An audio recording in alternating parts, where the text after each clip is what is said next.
ओम श्री परमात्मने नमः। मैं प्रोफेसर हृदय अवस्थी अपने पूज्य गुरुजी प्रोफेसर पंडित भगवत शरण शुक्ल वेद मूर्ति तपोनिष्ठ गीता उपनिषद और पुराण के विशेषज्ञ के साथ में आप सभी का Awasthi's Ayurveda anatomy yoga and spirituality channel पर हार्दिक स्वागत करता हूं। हम लोग गीता के 15वें अध्याय में हैं और दूसरा श्लोक है जो संसार को जो है पीपल के वृक्ष अश्वत्थ से तुलना की गई, उसी का विस्तार चल रहा है। तो गुरुजी उसकी सरल व्याख्या करेंगे, तो हम लोग चलते हैं गुरुजी की ओर। नमोस्तनंताय सहस्रमूर्तये सहस्रपादाक्षिशिरोरुबाहवे सहस्रनाम्ने पुरुषाय शाश्वते सहस्रकोटि युगधारिणे नमः। कृष्णाय वासुदेवाय हरये परमात्मने प्रणतक्लेशनाशाय गोविंदाय नमो नमः। इस चैनल से संबद्ध सभी विद्वद्गण, सभी जिज्ञासु छात्रवृंद, सहृदय सज्जनगण एवं इस चैनल के संस्थापक तथा प्रबंधक आचार्य हरिहृदय अवस्थी जी, गीता ज्ञान यज्ञ में आप सभी का स्वागत है। हम लोग पुरुषोत्तम योग नामक 15वें अध्याय पर चर्चा कर रहे हैं, जिसमें इससे पूर्व प्रथम श्लोक का विचार हुआ कि यह जो संसार रूपी वृक्ष है, जिसकी शाखाएं नीचे हैं और जिसका जड़ भाग ऊपर है, उसका पूरा वर्णन, उसका पूरा रहस्य की चर्चा हुई।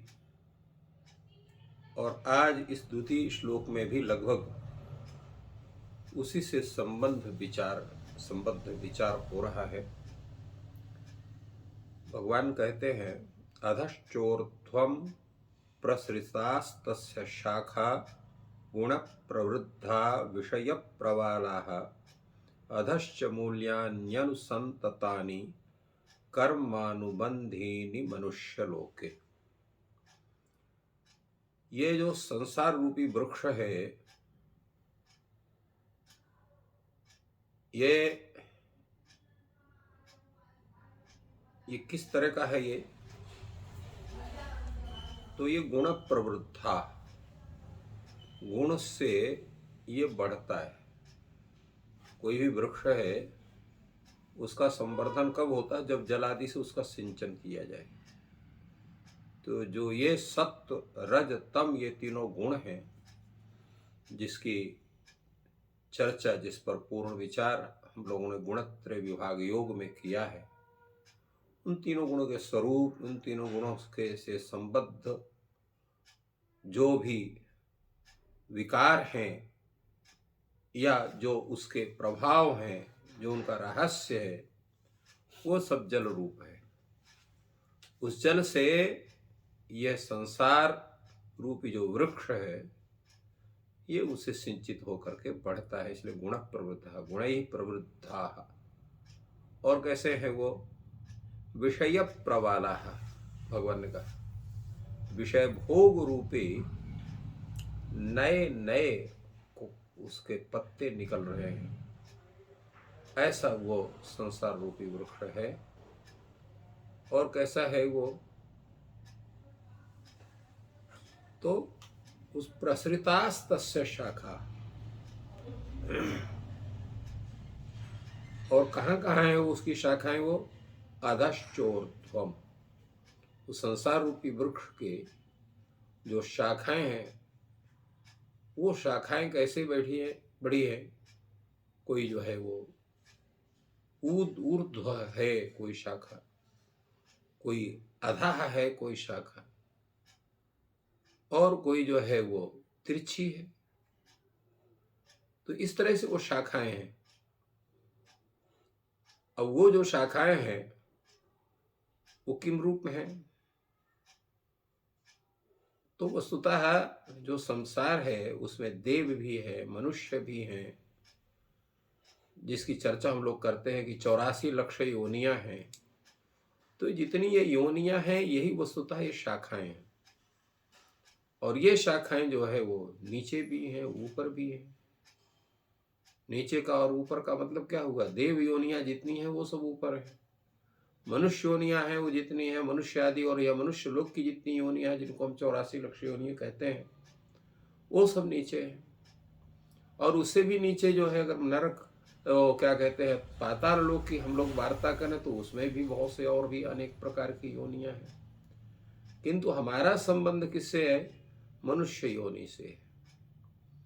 तो मनुष्य योनि के कारण जो है इस मनुष्य लोक में जो शाखाएं हैं, वो शाखाएं कैसे हैं उसको बताया कि तिर्यक भी है, माने अर्थात वो जो है वो नीचे है ऊपर है, किंतु इसका जो जड़ है वो कहाँ है? इसमें बता रहे हैं कि इसका जो जड़ है वो भी नीचे है। मनुष्य लोके अधश्च मूल अचक च अधश्च लिखा है, माने ऊपर भी है और नीचे भी है। अधश्च मूलानि अनुसंततानि, जो मूल है जड़ हैं, वो जड़ कैसे हैं?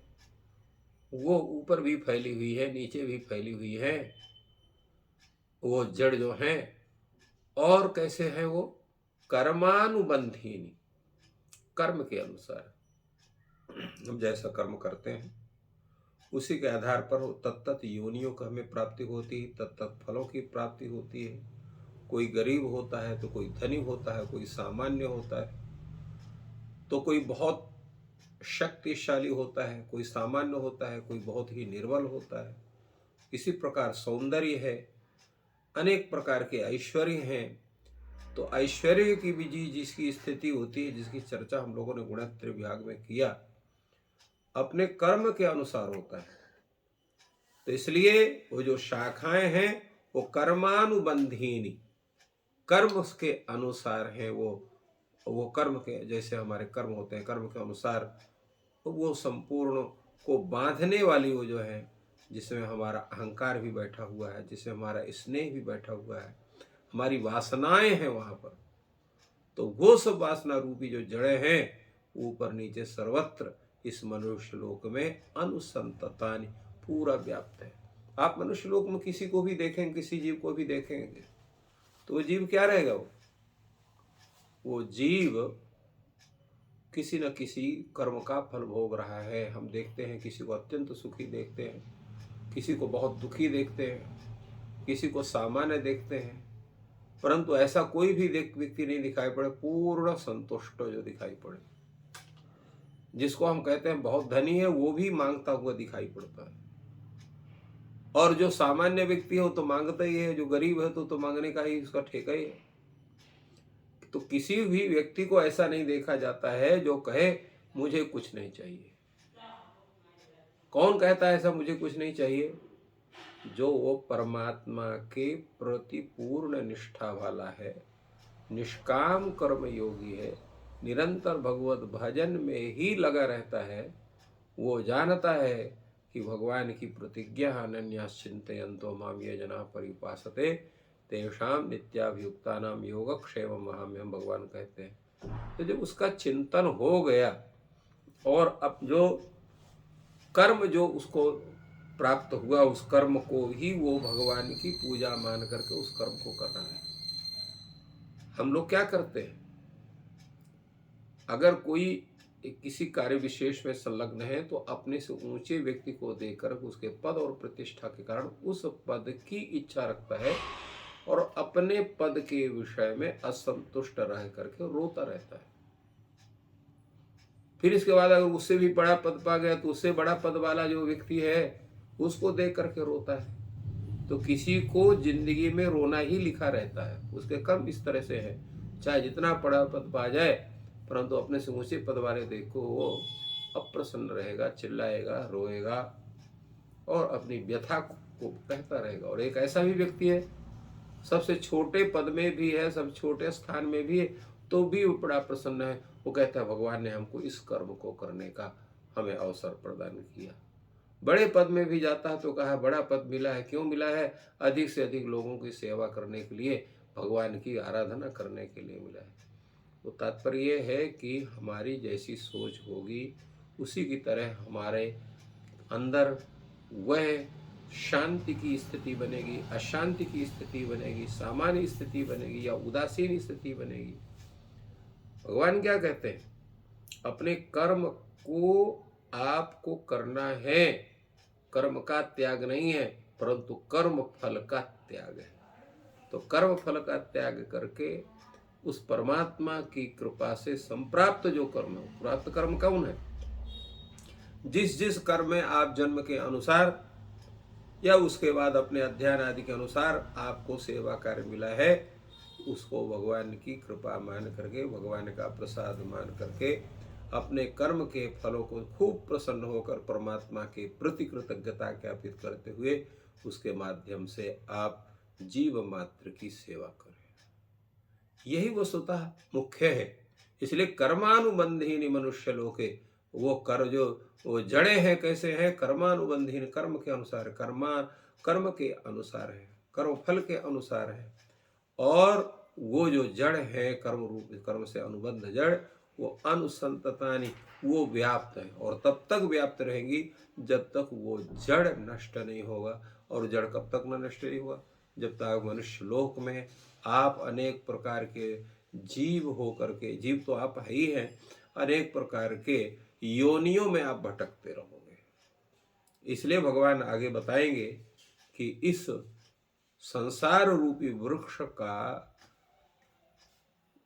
कैसे इसका अभाव बनाया जाए, इस परमात्मा की प्राप्ति हो सके। यह एक विशेष भगवान का ये कथन है। जैसा हम लोगों ने भी बतलाया कि ये जो संसार है ये एक बड़ा विचित्र है।